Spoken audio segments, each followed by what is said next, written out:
ნაძალადევის რაიონში მდებარე ივერიის ყოვლადწმინდა ღვთისმშობლის ხატის სახელობის ტაძრის მღვდელმსახური დეკანოზი ირაკლი კენკებაშვილი დილამშვიდობისა. დაგულწრებთ მადლობა სტუმრობისთვის. დილამშვიდობისა, მოგესალმებით გილოცავთ ხსენებას წმინდა გაბრიელ ეპისკოპოსისა, ღირსისა მამისა გრიგოლ ღვთისმეტყველისა და უფალმაინებოს მათი ლოცვით მეოხებით და ძალით გაგვაძლიეროს ღმერთის სამშობლოს და ერთმანეთის სიყვარული. დიდი მადლობა. ვიდრე ჩვენ სახარების იმ თავზე, იმ მუხლებზე გადავლთ, რომელიც დღეს უნდა მოვისმინოთ, განმარტოთ და რომელსაც მრევლი მოისმეს კვირას სიკწირვაზე, ჩვენ მოგულოცეთ გამორჩეული წმინდანების, როგორც ჩვენი ეკლესიის, ასევე ზოგადად სოფლიო მართლმადიდებელი ეკლესიისთვის და თავდაპირველად გადაცემის პირველ ნაწილში მოდით მათ კიდევ ერთხელ მოვისმინოთ, შევახსენოთ ჩვენს მაყურებელს, ჩვენ თავებს, ვინ იყვნენ და რა ღვაწლის გამო განადიდა ისინი წმინდა ეკლესია.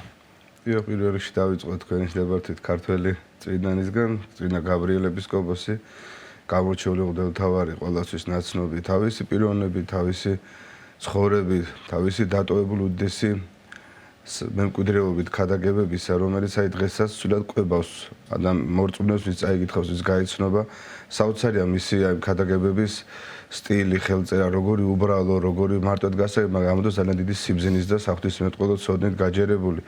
არადა თვითონ იყო ის მოგესალმებით ტრაგიკული პიროვნება, სულად ახალგაზრდა დაქვრივდა ერთმანეთს მიყოლებით შეიძლება ითქვას გარდაიცვალა მეუღლე და 5 შვილი და შემდეგ ამის შემდეგ მცირე წლოვნები ძალიან შეუდგა იგი საბერო მოღვაწეობა და თელი თავის ცხოვრება შეწირა უფლის სამსახურს და ქვეყნისა და ერის სიყვარულს. მართლაც გამორჩეული მღვდელმთავარია, როგორც მისი თანამედროვე აღნიშნავენ, მისი თავარი ქადაგებების ძალა და გავლენა იყო მრევლზე, მისი პირადი მაგალითი, მისი პირადი პიროვნება. და მისი ასეთი დევიზი იყო, რომ ჩვენი არაფერი არ არის, ყველაფერი უფლისა. მისი უბრალოება, მისი ასეთი სიმდაბლე ჩანდა მის ყოველდღიურ საქმიანობაში, მის ჩასასმეშიც კი, მის ცხოვრების წესშიც. და სწორედ ეს ღვთის მადლი იზიდავდა მას და მრავალ სიკეთეს აღასრულებდა როგორც ერისათვის, ისე ეკლესიისა, ისე ქვეყნისათვის. ვინ მოთვლის მას რამდენი უპატრონო მიცვალებული გაუპატიოსნე, რამდენი შიშველი შეუმოსავს, რამდენს დახმარებია, რამდენი მოწყალება გასულა მისი ხელიდან, ეს ხოთ უფალმა უწყის და აი მისი დამსახურებით ჩვენ გვაქვს ძალიან დიდი ბედნიერება, ასეთი წმინდანი ყავს საქართველოს ეკლესიას და დღესაც ნათელს ფენს მისი ლოცვები ჩვენ სამშობლოს აღსანიშნავია მისი ცხოვრების მიმწუხრი, როცა იგი გვევლინება როგორც ასევე რა თქმა უნდა ქართული ენის დამცველად, იგი ძალიან მკაფიოდ აყალიბებს ას რომ ერის ინდივიდუალური თავარი ყველაზე გამოხატული ნიშანი ეს არის ენა, როცა საქმე მიდგა ქართული ენის გაუქმებაზე, გახსოვთ ეს მე-19 საუკუნის ბოლოს, მან ასე აიმაღლა თავისი ხმა და ამით ის რა თქმა უნდა ქართული დამცველთა რიგებში ჩადგა. ასევე მას ეკლესიის ავტოკეფალიასთან მიმართებაში ჰქონდა რა თქმა უნდა უთანხმოება ეგზარქოს ევსევისთან და ამის გამო მას დიდი პრობლემები შეექმნება, ჯერ მოკლეს მისი მდივანი და მასაც მივიდა სიკვდილის მუქარების წერილები და აღნიშნავს გულწრფელად უწმინდეს ღირსი მამა გაბრიელი, დიდი მღვდელმთავარი, მეუფე გაბრიელი, რომ ჩემი სულის სიმდაბლე იყო და სიმხდე რომ შევშინდი და დავაპირე ქვეყნიდან წასვლაო. მაგრამ ეს იმან კი არ გამაკეთებია, რომ სიკვდილი შემეშინდა, ისაც ხნიერი ბერი კაცი ვარ და ბევრი დრო აღარ დამჩენია, მაგრამ მე შემეშინდა რომ ერთს რა ხელად შერქი და სიცხვილი მოეწყო, როცა იგი თავის მღვდელმთავარს მოკლავდა. მაგრამ დაძლია რა თქმა უნდა მან ეს წინამდებობა დარჩა და თავისი ციკლით აღესრულა. მისი უკანასკნელი სიტყვები ძალიან მძიმე აღსასრულის მომენტი ქონდა, შოყვა ბორბრძოლა მიიტანა მის აი ამ დროს გარდაცვალების ჟამს, მაგრამ მის ბოლოს სიტყვა რა თქმა უნდა ღვთისკენ მიმართული, რომ ღმერთო მიწყალე მე ცოდვილს ამას და მისი ბოლო აღმოსუნთქვა იყო, რომ მომიხსენოდეს მოხვდეს უფევითა შენითა. ჩვენ განმოგცემენ ერთ ძალიან მნიშვნელოვან ფაქტს, რომ კერძოდ კი გარდაიცვალა სწორედ დღევანდელ დღეს 25 იანვარს ეკლესიის სტილით, რა თქმა უნდა ჭეშმარიტი ეკლესიის კალენდარი როგორც არის, რასაც ჩვენ მივყვებით ამდენი საუკუნეა და სიმხელა დიდი ზამთარი ყოფილა ამ დროს ქუთაისში, ვერავით ვერ მოხერხდა მისი ჩამოსვენება გელათის საკათედრო ტაძარში. 45 დღე ემშვიდობებოდა მას მთელი საქართველო, მის უწმინდეს ხედად, რომ დასვენებული იყო ქუთაისის ერთ-ერთ ტაძარში და ახსენეთ, რომ მისი სხეული არ გახსნილა და ესე უხსნელი შემდეგ ჩამოასვენეს და გელათშია დაკრძალული და იქ ყველა საქმეშია მადლობა ღმერთს, რომ მივიდეს და მოილოცოს მისი წმინდა საფლავი. ასევე გრიგოლ ღვთისმეტყველზე თქვათ რამდენიმე სერიოზული ძალიან ნიშანდობლებია მის შემთხვევით ეკლესია არავის არც ერთ წოდებას არ ანიჭებს, ბუნებრივია თავისი აგაგებით ყველა მღვდელმთავარი, ყველა მოღვაწე ღვთისმეტყველი, ანუ ღმერთის სიბრძნეს მეტყველს, მაგრამ ამას ეკლესია ეს ადვილად არ ანიჭებს. სულ ამხელა წმინდა ეკლესიის დიახ ისტორიაში 21 საუკუნე მართლმადიდებელი ეკლესიის სამყაროში სამი ღვთისმეტყველია ცნობენ მოგეხსენებათ. იოანე ღვთისმეტყველი, შემდეგ ქრონოლოგია გრიგოლი ღვთისმეტყველი და უკვე სიმონ ახალი ღვთისმეტყველი და ბუნებრივად ეკლესია ამხელა წოდებას ანიჭებს, რომელსაც ეს მეტყველს მის უდიდეს მართლაც საოცარ ნიჭზე და ღვთისმრჩეულობაზე. აღსანიშნავია წმინდა გრიგოლის პიროვნებაც, რომელიც გაჩნდა მართლმორწმუნე ძალიან დიდგვაროვანთა შეძლებულ ოჯახში, რომელთაც შვილი არ ყავდათ, მის მამასაც გრიგოლი ერქვა და ნონა მრავალი წლის განმავლობაში და შემდეგ ნონა და გრიგოლი ლოცულობდნენ და ღმერთს შეშტყოთ თუ შვილს უმადლებდა უფალი აუცილებლად მას შეწირავდნენ. და ეს რაღაც საოცარი წვენაღლი ლოცვა უფალმა შესმენელი იქნა უფლის მიერ და საოცარი ხილვა ახილუნა მის დედას ნონას. აი ჩვენამდე მოაღწია ინფორმაცია ნონა მიხილა სიზმრისეულ ჩვენებაში არ მარტო ის რომ შვილი ეყოლებოდა თვითონ გრიგოლის სახეც კი იხილა და მისი სახელიც კი განეცხადა აი ესეთი ღვთის უშუალო განგებით მოვლენა ამ ქვეყანას წმინდა გრიგოლი.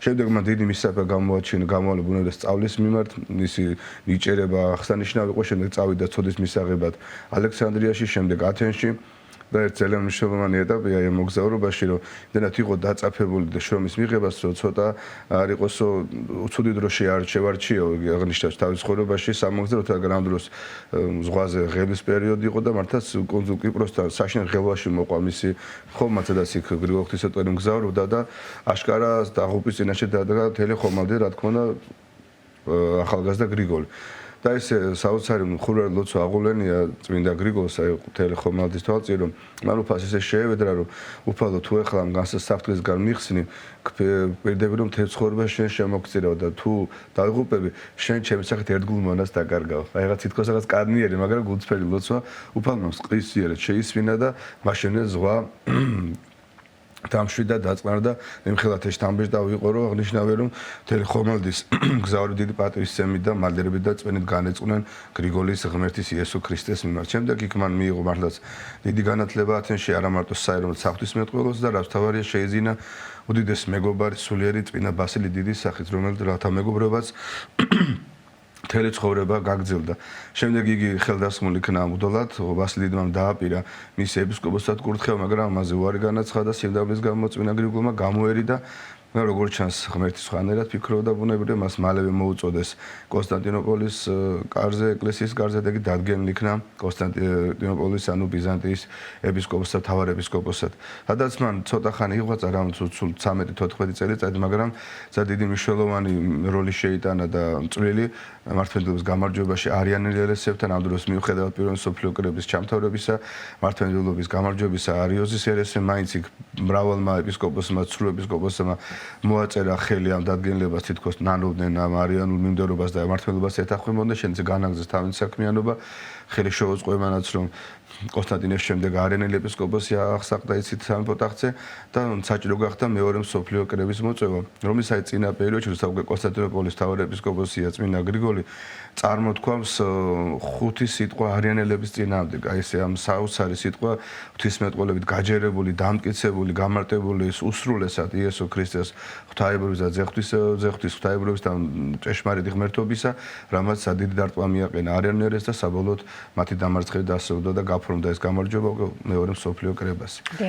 სახარებელზე გადავიდეთ მამა ერეკლი ტრადიციულად უთხრათ სვენელს თუ ვისგან საკითხავი რომელი მახარებლებისგან რომელი თავები და შემდგომ განვიდოთ. დიახ, უკვე მოგეხსენებათ დიდი მარხვის უკვე კარიბჭეს მივახლოვდით შეიძლება ითქვას ეს ყოველთვის ესია 4 კვირიანი მოსამზადებელი პერიოდი ეკლესიისგან მორწონებისთვის დიდი მარხვის წინ და სწორედ ეს დიდი მოსამზადებელი პერიოდი იწყება სახარების საკითხავით საკვირო ეს არის ყველასთვის ცნობილი ალბათ მორწმუნეთა წრეში იგავი მეზვერისა და ფარისეულის შესახებ და ესე უახლოვდება ნენელა ეკლესია მისი მრევლი აღდგომის დიდი მარხვის დიდ ესტაფეტას შემდეგ გვექნება ჩვენ უკვე უძღებიშვილის კვირა საშინელი სამჟაროს ხსენება უკვე ხორციელი კვირიაკე და უკვე მიტევების კვირა ანუ ადამის სამოთხიდან გამდევნის კვირიაკე ეს დიდი მოსალოდნელი სულიერი წინამდებობები ბრძოლები რაც ექნება მოწოს და კონდეს განსაკუთრებით აღდგომის მარხვის პერიოდში ეს ეკლესია გამზადებს როგორც მეომარი მოსალოდნელი ბრძოლის წინ ხმებზადება თავისი იარაღს გაამზადებს შეიძენს რაც დაჭირდება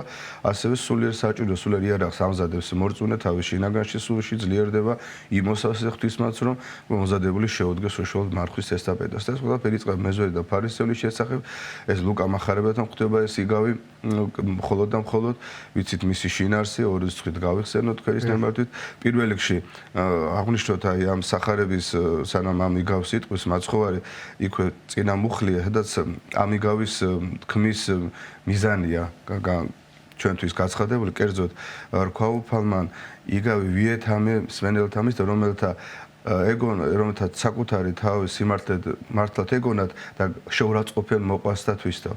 აი საკუთარი თავი მართლები გონათ, იმათთვის ითქვა ეს იგავი და რა თქმა უნდა ეს იწვევს მერე სხვის შეურაცხყოფას, განკითხვას, მათ სამხილებელად და სწორედ უაზე მოსაყვანად ღმერთმა ეს იგავი ბრძანა, რომელშიც ესეთი შინაარსია, რომ მეზვერე და ფარისეველი არიან სალოცავად ტაძარში მისული ფარისეველი ესულაც არ არის შინაარსი თქვა და მე გავმარტოთ შენ ფარისეველი ლოცვას აღავლენს ასევე ლოცვას აღავლენს მეზვერეს ორივე ღმერთთან მართება ლოცვის ფორმა და მთავარი ამ იგავის დასკვნა რომ რაზეც არის მთელი ღვთისმეტყველება მოსაყოლებელი გამარტებისა რომ გამოვიდა მეზვერე ვიდრე ფარისეველი ტაძრისაგან და ეს არის დასკვნა ფარისეველი გამართლებული ვიდრე ფარისეველი ანუ ორივეს ლოცვა შესმენილია მაგრამ ფარისეველის ლოცვა უფალ მას შეიწირა ამასთან შეიძლება პირველად ეცნებოდა განმარტების გარეშე არის ხოლმე და ამიტომ ჭირდება წინაძილეს განმარტება.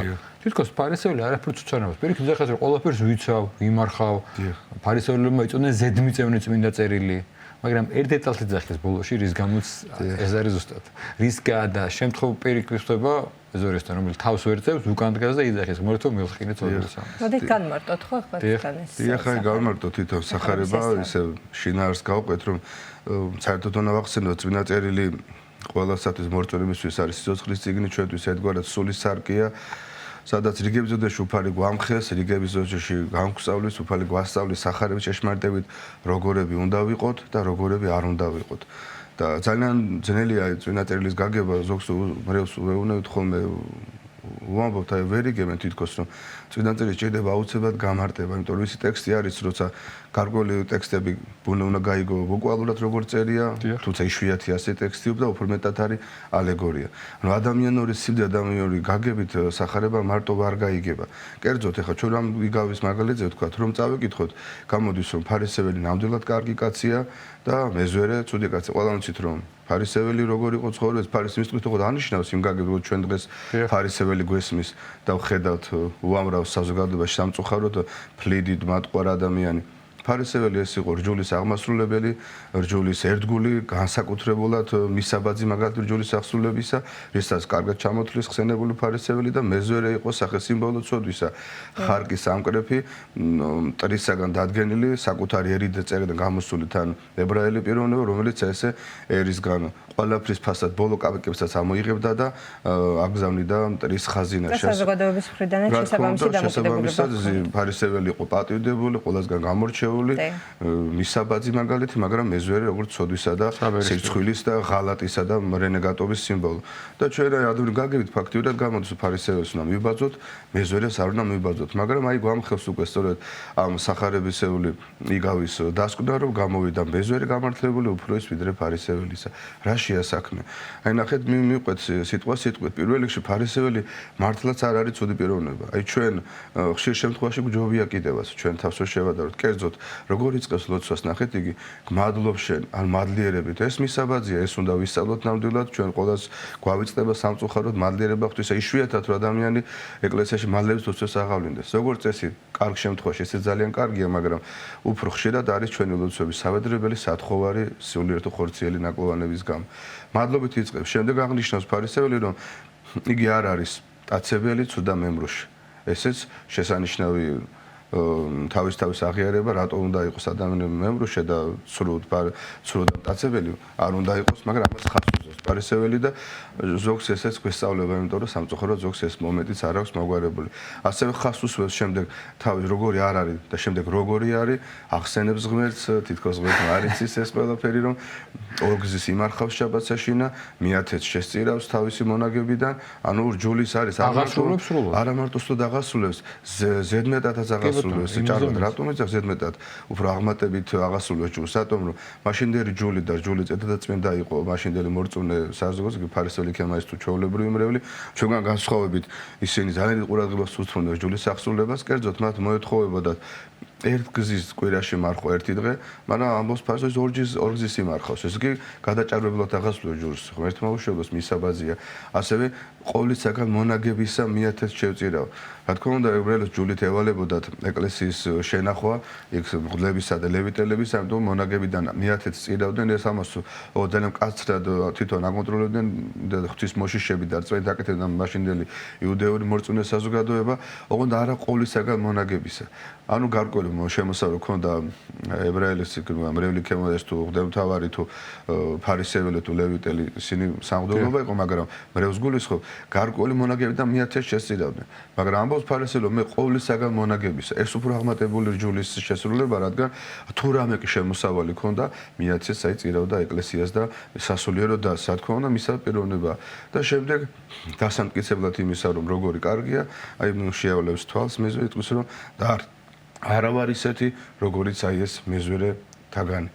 და განსაკუთრებული ასევე მეზვერეს ლოცვა, რომელიც ფარისეველისგან განსხვავებით იმასაც კი ვერ ბედავს, რომ მადლობა შეწიროს ღმერთს კი არა, ესე დგას შემოსაშვეს მამები გამარტავენ, რომ ასეთი ერთი სიტყვა წინსართი უძღვის ამ სახარების ეპიზოდს, რომ ფარისეველი წარდგა და მეზვერე დგა. ანუ მიუთითებენ, რომ ფარისეველი თვითონ საკურთხევლის წინაშე წარდგა ესე მედიდურად, ესე ამაყად, ესე წარში გამართული, მეზვერე კი ესე დასჯილო თავსაკუთარი თავი ღირსად არ მიაჩინო, ტაძარში მიახლოებისას საკურთხევლის არათუ იქ წარდგა და ხამაღლა ლოცვისა და ხო თვალებსაც ანაღაპრობზე თავის ღირსად არ მიაჩნია, ღმერთს ზეცა შეხედოს და არამედ ესე თავდახრილი ლოცულობს ჩუმად თავის გულს ჩურჩულებს და ჩურჩულებს ისეთი განცდით, ისეთი ძალით ამ ლოცვებს, რომ ჯიხსაც კი იცემს გულში, რომ თითქოს მისი გაქვავებული ცოდვისაგან გაყენული გული და ეს ცოდვას აქვს ამითვისება, რომ ზოგი ადამიანის გული ისეთი გზნობი ხდება, აისბერგებით, ლოდივით ყინულიანი ხდება, ერთხავს ესე გულში მწარეთ, რომ თითქოს ტკივილი მიაყენოს აი ამ გულს, რომ ცოდვისადმი გზნელობით არის დასნეულებული და ხო ამ სიტყვის იმეორებს, ღმერთო მილხინემე ცოდვისა ამას. აი იმეორებს ესე დაუსრულებლად და ხედავთ, რომ ღმერთისთვის ეს ლოცვა უფრო შეწირული იქნა. რატომ? პირველ რიგში პირველი სწავლება რა არის, რომ ორივე ლოცვის ფორმაა თქვით, მაგრამ თავარი ესე იგი ჩვენ რა დასკვნა გამოვიტანოთ მორწმუნეებმა, რომ ღმერთმა რომ ჩვენი ლოცვა მარტო შეისმინოს კი არა, შეიწიროს პირველი ეს ლოცვა უნდა იყოს აღმელი საკუთარი დამდაბლებული გულიდან და სული შემოსვლით და საკუთარი ცოდვების და უღირსების განცდით. და არა პირიქით როგორც ფარისეველმა გააკეთა. თუ გინდა რომ ჩვენი ლოცვა შესმენელი იყოს. რა თქმა უნდა, კარგია თუ ადამიანი ტაძარში დადის, ყველაფერს აღავლენს წესისამებრ, ეს ძალიან კარგია, მისაბაძია ყოველსათვის, მაგრამ თავარი არის აქ სწორედ ის თამდაბლობა და აუცილებელი არის შენი ცოდვების განცდა, საკუთარი ცოდვების და არა სხვისი ცოდვების განხილვა და წარმოჩინება, არამედ საკუთარ ცოდვებზე ყურადღების გამახვილება და გულწრფელად წარდგომა უფალთან. ეხლა წვენა იონა ქროპერი ლაკონურად ბრძანებს ამ სახარების გამარტებაში, რომ ადამიანის სათნოებები რაც გინდა ბევრი კონდეს, ხოლმე ერთმა ცოდვამ, ერთმა უნებასაც სიამაყე ქვია შეიძლება დაღუპოს და ფაქტი ღმერთისთვის მოსაწონი და სათნოა თანდებლად აღნული ლოცვა, რომელსაც შეუძლია თვითცოდვების კიდე გადაფაროს და მეცის წინაშე ადამიანი გამართლებული გამოიყვანოს, რასაც ზეც საუბრობდით. ამიტომ ჩვენ უნდა გვეშინოდეს ამ მდგომარეობის ეს ყველას შეუძლია მოვიდეს, ან მოსვლია, ან მოვა, იმიტომ რომ ეშმაკი ყოველთვის ჩასაფრებულია, სწორედ რჯულის აღმასვლელ ადამიანებს უფრო ეწინააღმდეგება, ხო, ვიცი ჩვენ ახლა ეს მისი ხელობა, ვინც ბრძოლობს, მასზე ბრძოლობთ, ვინც ნაბრძოლია მასთან არ აქვს დიდი საქმე, რადგან ესეთი ფორმულაც არის ცხოვრებისეული, რომ ურწმუნოს მართავს და მორწმუნეს ებრძვის, ხო, მეშმაკი და რას გასულს მე ხას რომ ნახეთ, ყველა ადამიანს თუ რამე სიკეთეს აკეთებს, ჯერ როგორ გვამხელს ფარისევის მდგომარეობა, როგორ ავიწყდება მას, ჯერ რაში ჭირდება ღმერთს შეხსენება თავისი დამსახურებისა. განა ღმერთმა უკვე ურწმუნოებასაც გამოხატავს ყველა სიკეთესთან ერთად წყალაში ფარისეველი, ხო? ჩვენ ვიცით რომ ღმერთი ხედავს გულსა კაცისას, ღმერთმა ჩვენი ფარული ფიქრების, ზრახვების გის არათუ საქმე, რა სჭირდება ღმერთს ამის შეხსენება. თავიდანვე ჩანს რომ ეს ფარისეველი ნაკვებია უკვე თვითკმაყოფილებით. და ეს არის ძალიან დიდი საფრთხის დასაწყისი წინამდგომარეობა. კერძოდ ეს ალბათ ვინც სულიად ცხოვრობს, ყველას შეუმჩნევს საკუთარ თავში ყველაზე კარგად. ჩვენ გვიყვარს ხოლმე სხვა შევამჩნიოთ, მაგრამ საკუთარ თავში შევამჩნიოთ, რომ პირველი იწყება ჩვენი დაცემის საფრთხე თვითკმაყოფილებიდან. რაღაც საქმეს ვაღვასრულებთ, მოდი შინაგან ყოფილება ადამიანები ვართ, ხალხ სიამოვნეს რა არის იტყვის ვიღაც ამაში ცუდი არაფერში, მაგრამ მაშინ უნდა გავიხსენოთ, აი წინა გავრილების გოს დავესესხოთ, რომ ყველაფერი ღვთისგან გვაქვს ჩვენ. ის გაკეთებული სიკეთეს კი რასაც აღვასრულებთ და იმედი მაქვს აღვასრულებთ სიქმით, სიტყვით თუ საქმით თუ გონებით, ეს ღვთისგან მოვლენილია, ღვთისგან წაკეზე, ღვთისგან შთაგონებულია. ჩვენ ხოლმე ცოდვა ბუნებრივად, იტყვით ცოდვილი ადამიანი მოგეხსენებათ. ყველა სიკეთე ასევე ყველა წარმატება, რომელსაც ადამიანი მიაღწევს, ან რა თქმა უნდა, თავისი შრომის ფასად, მაგრამ ამ ყველაფერში რომ ღმერთის ხელი ურევია და მისი დახმარებით ვაკეთებთ, ეს გვავიწყდება ხოლმე ადამიანს. აი დავიწყეთ რომ უკვე შემდეგი საშიშროება დგება, იმიტომ რომ ვიძახი რომ მაშინ უნდა წამოძღვნოს ადამიანმა, რომ თვითკმაყოფილების განსის გაჩენისთანავე რომ ეს ღვთისგან არის მადლობა ღმერთს შეწიროს. თვითკმაყოფილებას თუ ჩვენ გავაჩერე უყურებლად დავტოვოთ, აუცილებლად შეიძლება ყისერად მოხდეს, წამერად გადაიზარდოს თავის მოყარეობაში. იმიტომ რომ შენ შეამჩნევ რომ ესეთი კარგ საქმეებს აღასრულებ, ან აღასრულებ საქმე და შენ როგორ კი კარგი ადამიანი ხარ, შენ თავი ძალიან შეგიყვარს, ეს კი გვიყვარს ჩვენ თავი საკმარისად, მაგრამ უფრო შეგიყვარდება. შემდეგ კიდევ ერთი სიკეთეს თუ მიამატებ, თავის მოყარეობა აუცილებლად გადავა შემდეგ პატივმოყარეობაში. შენ შინაგანად უკვე მსჯელობ, რომ მე ისეთი კარგი ადამიანი ვარ, თავისი გიყვარს და ის წარმოიდგენია, რომ ვიმსახურებ აუცილებლად პატივს, პატივი რომ მომაგონ ადამიანებმა.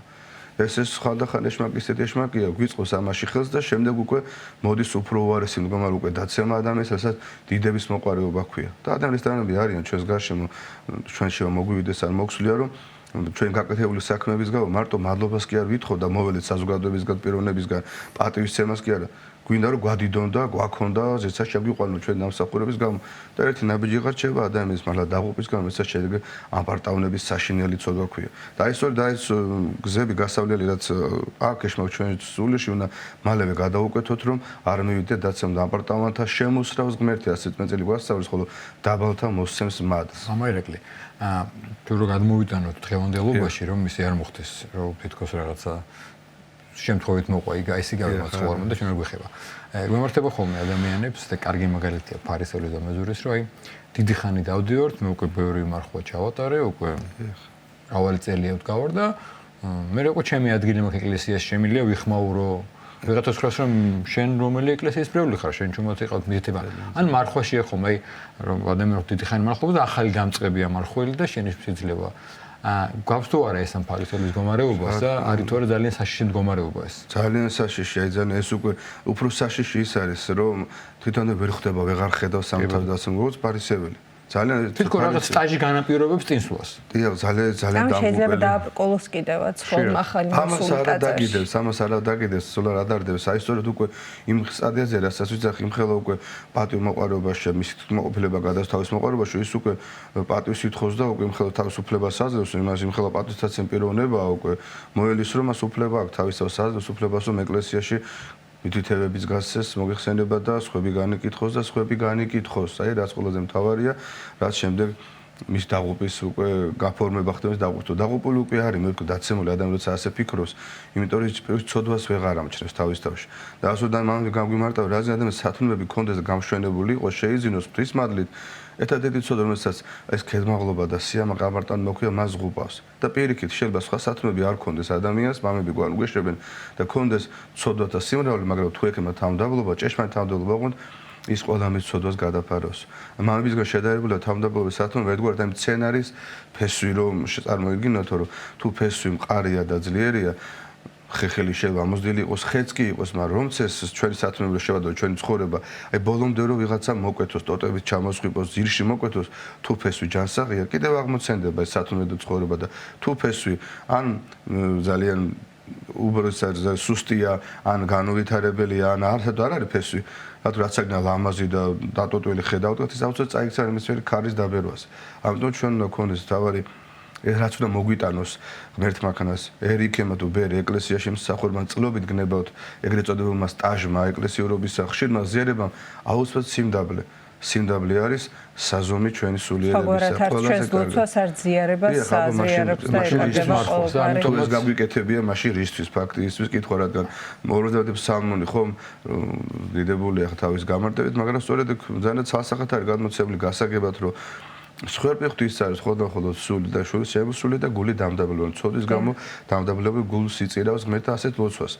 ხსენებული მეზვერე, რომელიც ვერ გამოირჩევდა სათნოებით, არც ჩამოთვლის ხოლმე ცოდების შენდობას ითხოვს სიტყვებს ღვთისაგან. სწორედ შევახსენებთ ახლა ჩვენს მაყურებელს და რომ 9 საათი მოახლოვდა და ლოცვა უნდა აღვავლინოთ ერთად. დიდი მადლობა მამა ირაკლი მობრძანებისთვის. აძალადოში მდებარე ვერის ყოვლადწმინდა ღვთისმშობლის ხატის სახელობის ტაძრის გლოვსახური დეკანოზი ირაკლი კენკებაშვილი გვესაუბრებოდა.